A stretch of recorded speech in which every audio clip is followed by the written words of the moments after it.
We're Press Plus One, and we're here at the National Fan Expo in Toronto with some of our friends. I'm Adam Donaldson. Let's check out the show.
I was always a big Star Trek fan, still am.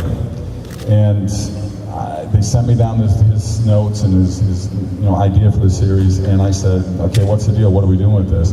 Well, we've already got studio involved, and they wanted you to play the lead, and they've got 2 years guaranteed, 44 episodes, which is unheard of in television. Usually they'll pick it up for 6 or 7 episodes, but this was picked up for 44. And so I told Studio Universal, I said, look, I'm going to do this new series. And they got mad at me. So they didn't finish the season. They only did 8 episodes in season 7, which is ridiculous because they had the time to do it. In hindsight now, they wish they would have done it because Hercules was still doing rather well around the world. It was in 176 countries last. The show was fun. I loved being on that show. I did. We had fun every day. I wish they would have filmed behind the scenes to see, you guys can see what we did behind the scenes because it was R-rated and X-rated, but it was fun. And we had a lot of laughs. So it's called Legendary, and the idea really spawned from the Tim Allen movie Galaxy Quest, where I play a guy that has never. I play Kevin Sorbo. And I haven't worked a stitch since Hercules finished. And it's like 11 years later, I haven't done anything. I'm willing to take anything as a gig. And this kid comes up to me, he's now 23, 24, he grew up watching the series, he's a big fan, and he tells me that the gods and the creatures that I fought on the show are real. And the stars of every couple thousand years, the Titans are released and everything, when the stars and the gravitational pulls, everything aligns, they become real, and they're in LA. Because, let's face it, in LA, if a Hydra went across the street, no one would just play as a movie.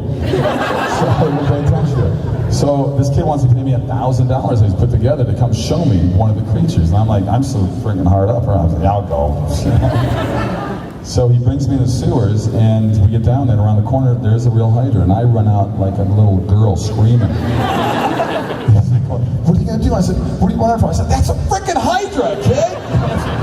And, they love it at Sci-Fi, but I don't know. I don't know what's going to happen with it. It'd be their only half-hour comedy that they've ever done in Sci-Fi Channel. So I think they want to do it, but it hasn't happened yet. I always felt when I got another script for that Bishop, that the writers got writer's block in the middle of the night, like 4 in the morning, and they went, you know what are we going to do with this scene? I don't know. Oh, I got it. Bishop.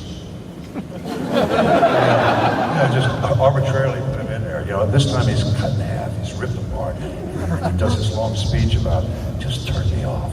And then the writer goes, what a great idea.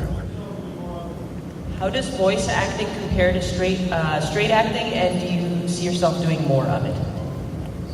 This is a good last question, because I'm going to bore you to death with this one. But those guys, when they come and ask me to do something like Call of Duty or Mass Effect 3, which I just finished, and a lot of them, I've done a lot of those games, and I guess they like what I do with them, but they have worked on it for years before I ever walk into the room.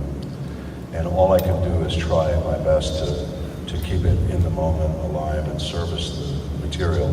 But I don't suddenly come up and say, what if I said this? You can't. I mean, it's years in the making. Call of Duty, I really enjoyed because they showed me a lot of stuff that they'd already put together, and it's always with one of the producers who has a terrible voice, doing the lines that I'm going to do, and I go, oh, that doesn't sound so good, man. And, how am I going to, and I realize it's the producer, and I try to hedge out of it, and I go, oh, I see, that's just a guide track. I got it, okay. And then I'm free, but I have to give it its hard work that it requires. I love doing them. Guys, you've been patient and wonderful and good questions, and you probably never realized anybody could talk this particular much. But thank you very much.